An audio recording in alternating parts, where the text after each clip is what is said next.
My name is Ron Rainson. I'm the mayor of Morton. I've been responsible for working with the Washington, D.C. crowd when I was with Silco. I've been on the county board and I've been on the Republican Central Committee in Illinois. My biography is at www.rainson.us if you're interested in more detail.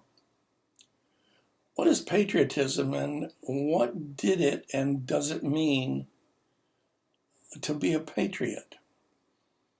The simple definition is a patriot loves his country. I take my lead from Thomas Jefferson, the quintessential patriot, and I believe to a large extent he and we are formed by what we read.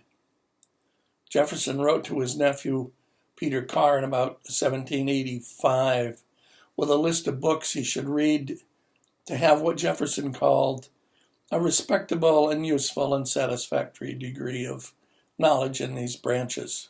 His books were broken into groups. Ancient history had a dozen authors for ancient history, including, of course, Julius Caesar. He had a dozen authors for philosophy, which, of course, included Plato's Republic and Cicero. In literature, there were 20 authors that he liked, all the way from Homer to Jonathan Swift, who you'll recall, of course, who wrote Gulliver's Travels. There's an awful lot of political information in Gulliver's Travels if you really want to know what people are thinking. And he had, American history had 10 authors, including, of course, Benjamin Franklin and many, many others. Jefferson read every single day. Of course, he wasn't distracted and plagued by the nonsense that passes for journalism on TV today. Here, I think, is the present situation. Patriots founded America to escape aristocratic government in Europe. Now, in just a little over 200 years, we're ruled by an untouchable aristocracy. They all stay in power for decades and decades. When they work, if they work, they'd slowly to undermine and diminish the dream of our forefathers. But they probably mean well, but I was at a meeting many years ago with the governor of Iowa, and he said, state government worked well until a person could make a living at it. It used to be that successful men and women were chosen to spend a few weeks at the Capitol adjusting the laws of the land.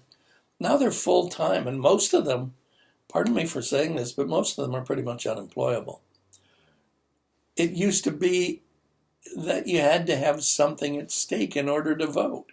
Now millions of people vote who don't even pay taxes. So they're perfectly happy to elect big spenders who are very charming, that, by the way, haven't read a book in 5 years, if that. Now, my father was an immigrant. He came to this country because he wanted to be an American. He wanted to better himself. He left his customs, he left his language behind to embrace being an American. So he wanted to be a patriot. Now, in my business, I've had as many as 240, 250 foreign nationals working here in Peoria at any one given time. They're here for the money. They're really nice guys and they really know their stuff, but they're here for the money. They're just waiting to go back home.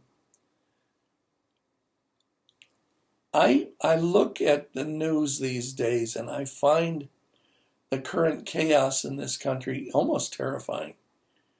If you read a lot of history, and I'm kind of a history buff, so maybe I'm my own worst enemy, but chaos invariably causes people to seek some kind of security. And they'll seek security over democracy every time. Communists have for years employed this strategy. Cause enough trouble that people will finally say, hey, we need some central control here. But communism isn't what you think. I had a partner in Beijing. We were selling super oxygenated water to the People's Republic of China, and he was a Chinese national.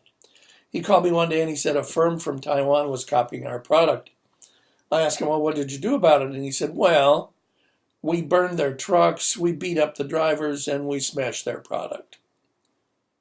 I was stunned. I said, did you really? He said, yeah. And he said, oh, by the way, You owe the Minister of Economics a pallet of drinking water. I said, why do I owe the Minister of Economics anything? And he said, well, it's easy. He provided the troops. And that's a true story, and that's what's going on in China today.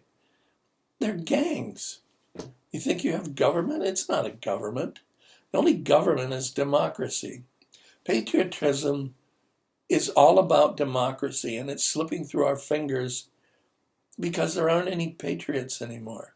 Just people who don't read. What would the patriots of old have done in this situation? What should we do? Thanks for listening.